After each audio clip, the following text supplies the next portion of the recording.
So if you want to split screen on your Android phone, this is how you can do it. So I already do have calculator and Google Keep opened on this device.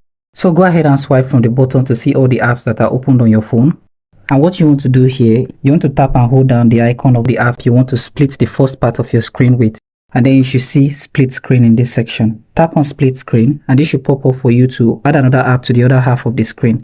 Tap on the other app and then both of them will be splitted on your device. You can also go ahead by reducing and adjusting how you want them to display on your screen by dragging on the navigation in between both apps. This isn't all you can do. When you swipe to see a list of all the apps that has been minimized, you can do things such as save the app pairs, so you can easily open the two setup when you need to. Simply tap and hold down on any of the icon and you should see save app pairs. Tap on this and this will be saved on your home screen. Anytime you wish to split screen within the two apps again, simply tap on the saved pair on your home page and this will bring you here. So thank you for watching this video. If you do find this video helpful, like and subscribe for more tips.